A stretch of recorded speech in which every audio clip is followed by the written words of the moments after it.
Hello everyone, welcome back to my channel. My name's Brittney. Today we're going to talk a bit about cocoa butter and what it is, and then I will show you how to temper it. So let's start with, what is cocoa butter? Well, basically it's just the fat extracted from the cocoa bean. The cocoa plant has two parts used to make chocolate. Cocoa solids are the dark part of the plant that most of us will consider the chocolate part, and the cocoa solids are the off-white fat part of the plant. Those two things combined, cocoa solids and cocoa butter, those two things combined, cocoa solids and cocoa butter, make unsweetened chocolate or cocoa mass. You can then take the cocoa mass and add sugar, milk, and other flavors to create different kinds of chocolate. Each type of chocolate, white, milk, and dark, will each have different amounts of cocoa butter in them, but all couverture chocolate has a high percentage of cocoa butter, which is usually around 32%. Most of you, if you're watching this, probably already understand the basic science of tempering chocolate. Cocoa butter is the part of the chocolate that allows and requires us to temper chocolate. So it would make sense that even separate from the cocoa solids, cocoa butter must be tempered even on its own. I learned a new word a couple weeks ago, polymorphism, which is the ability of a substance to crystallize into different crystalline forms. And you guessed it, cocoa butter is polymorphic, which means that depending on how it's treated, it can change its crystal structure. And this is why we temper it. Some of the crystals in cocoa butter are more stable than others. The process of tempering encourages the most stable type of crystal to form, which leaves us with cocoa butter that sets up quickly and has a shiny finish. Tempering cocoa butter is really pretty easy, so let's go over it right now. Here are the supplies that you'll need. First, you will need some cocoa butter. Make sure it's pure cocoa butter. And it can come in different shapes, but this is what mine looks like. You'll need a small plastic cup or container. These plastic restaurant ones are great because they're microwave safe and they come with a lid, which is great for storage. So you can actually leave your cocoa butter in here, seal it up, and use it again next time. A mini spatula is kind of useful for stirring. You'll want some plastic wrap or a plastic piping bag, a thermometer, of course, and then a heat gun if you have one, or you can definitely make do with just like a regular hair blow dryer. And then the marble slab is helpful, but your kitchen countertop, the regular countertop, should be cool enough for what we're doing.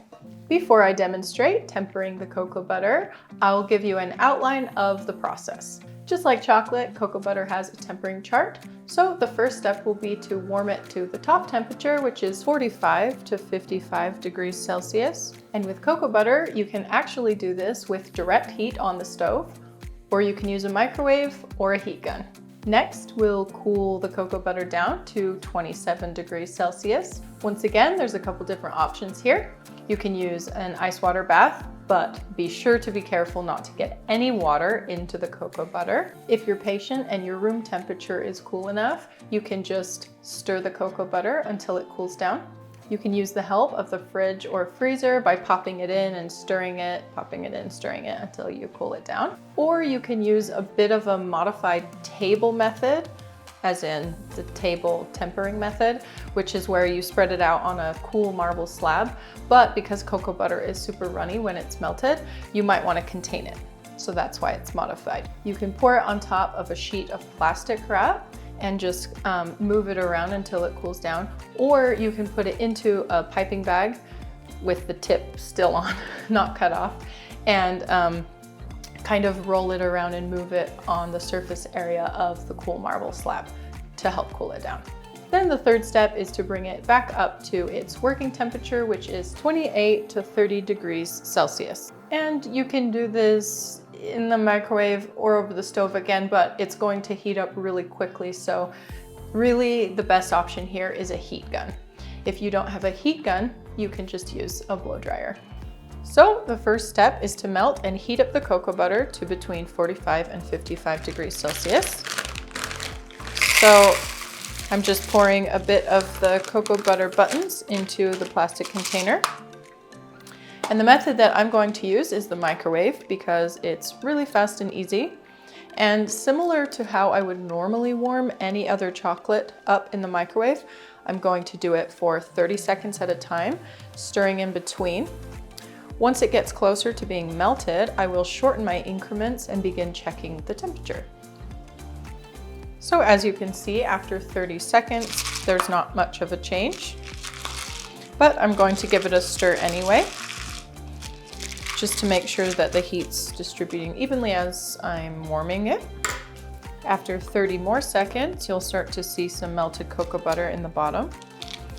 Give it a stir.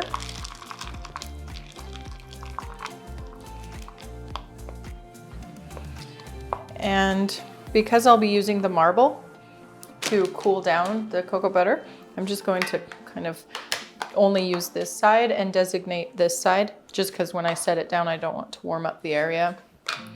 So I'll just start using this side of the marble. Okay, 30 more seconds. All right, and a lot more of the cocoa butter is melted. So I'll just give it another good stir.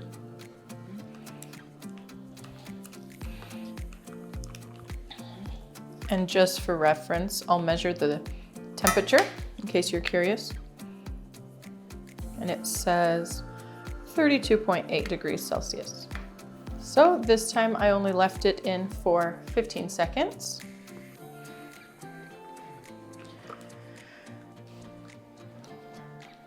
Just because it's starting to get more and more melted and there's only a couple bits left.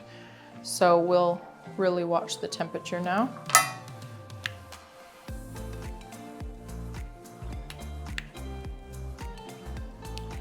And it says 43.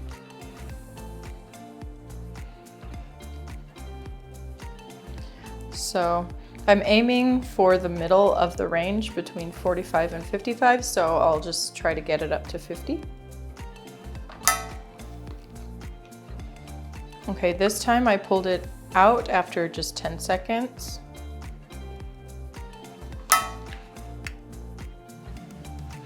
And it says 52 degrees Celsius. So that's perfect. We're ready to cool it down to 27 degrees now. So I'm just going to grab the piping bag.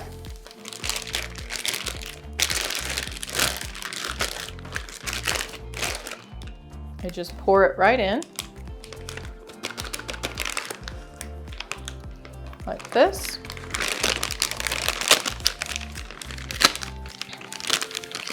And I'm going to use the cool surface area of the marble to cool down the cocoa butter.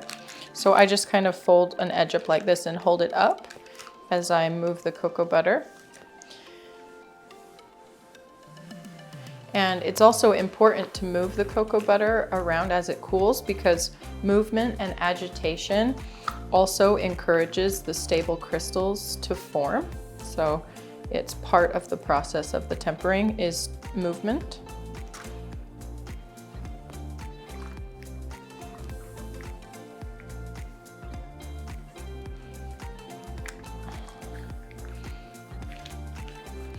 So you just kind of massage it like this and we can check the temperature. And it's already cooled down to about 33 degrees.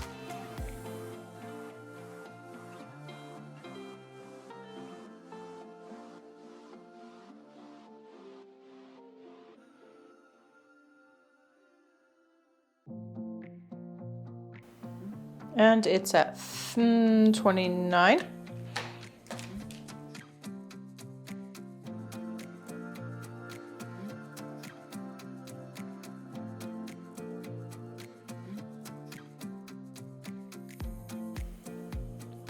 It's at 28 degrees. So just one more degree, we'll be good to go on to the next step.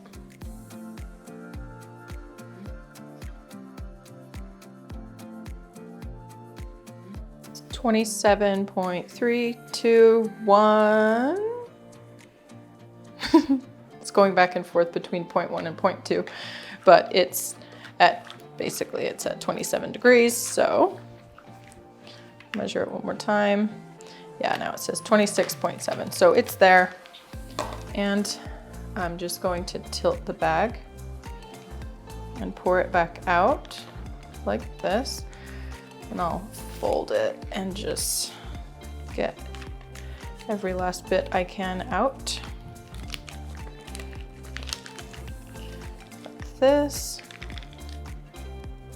And now using the heat gun, I'll gently warm it back up to 28 to 30 degrees. And because it's only 1 to 3 temperatures up, it's going to go pretty quick. So we want to be careful with it and not add too much heat because it could go over that temperature and we don't want that to happen.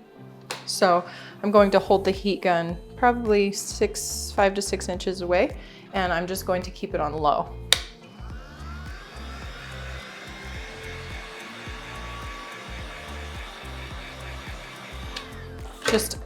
Just a couple quick passovers and then stir it.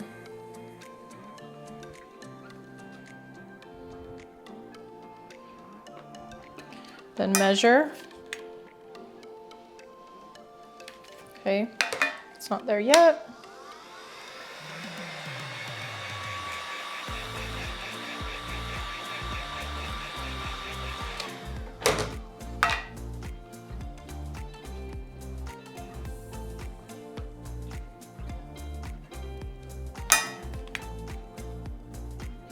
It's at 28.0. I'm just going to give it one more pass over to maybe get it between 28 and 29.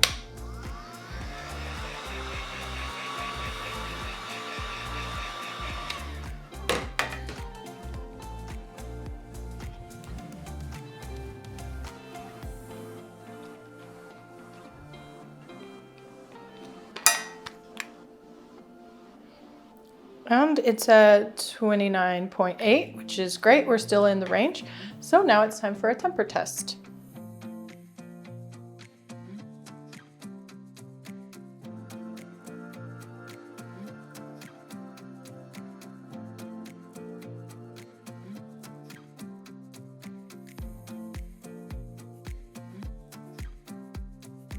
So for cocoa butter, the temper test is really to just make sure it sets up and gets matte. You'll see that you can run your finger over it and it's no longer liquid, but because it's pure fat, you'll also notice that your finger melts it really easily. But this looks great and the cocoa butter has passed the temper test.